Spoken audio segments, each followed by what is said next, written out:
উফ বাবু, যে গরম পড়ছে, আবার এই গরমের ভিতরে একটু পর পর কারেন্ট জায়গা। মামা কয়টা টাকা ভিক্ষা দেন না মামা, এসি কিনো।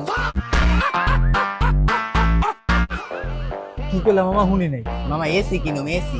কি তুমি এসি কিনবা দেখে ভিক্ষা করতেছো? হ তো এটা তো অবাক আর কি আছে। আর যে গরম পড়ছে মামা, একটু পরে পরে জায়গা কারেন্টের ব্যবস্থা করে লাইছে মামা, আইপিএস কিনা লাইছে। অনকে একটা এসি কিনুম মামা, কয়টা টাকা ভিক্ষা দেন। মানুষ সারা বছর কাম করে এসি কিনতে পারে না, আর তুমি ভিক্ষা করে এসি কিনা লাইবা মামা? এই এলাকার ভিক্ষা সমবায় সমিতির প্রেসিডেন্ট আমি। না, আমার বাসায় যদি এসি না থাকে, একটা মানি জোতলা টানাটানি না, কয়টা টাকা ভিক্ষা দেন, এসি কিনেই নাই। আমি 1 মাস কাম কইরা পরের মাসে ঘর ভাড়া, কারেন্ট বিল, গ্যাস বিল এডিতে দিয়ে আমার টাকা শেষ, খাওয়ানোর টাকা থাকে না। আর তুমি এসি কিনা লাইবা, এই স্বপ্ন দেখো? ওর বাসায় এসি না? না বাবু। ছি মামা ছি, আপনার বাসায় এসি নাই? আমার 2টা বেডরুম, 2 বেডরুমে 2টা এসি। তুমি বেডরুমে 2টা এসি?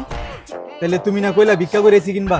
হায় রে মামা, গরিব মানুষ, কি কমু আপনারে, বাথরুমের লেগা মামা এসি কিনু। যে গরম পড়ছে মামা, পিছে দা বাইরে না রাখি, সামনে দা এটাই রাম রাম। মামা কয়টা টাকা ভিক্ষা দেন তো আপনি। আচ্ছা দাঁড়া মামা, দিতাছি। শালা চাকরি বাকরি না করে ভিক্ষা করলো তো ভালো আছিল। এলো।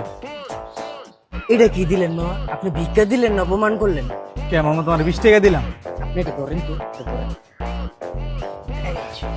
এই ধরেন, এনে অনেক টাকা আছে, কিছু টাকা ভরে একটা এসি কিনা লই। দেন। ব্রেকআপ তোমার সাথে। কি ব্রেকআপ মানে? তোমার বাসায় এসি নাই, এই গরমে আমি কই ভাবলাম যে বিয়ে শাদীর পরে স্বামীর সাথে আরামে এসে এসির নিচে সময় কাটাবো। তোমার বাসায় এসি তো নাই, আর এমনিতেই আমার অনেক সমস্যা আছে, গরম হলে আমার প্রচন্ড পরিমাণে চুল পড়ে।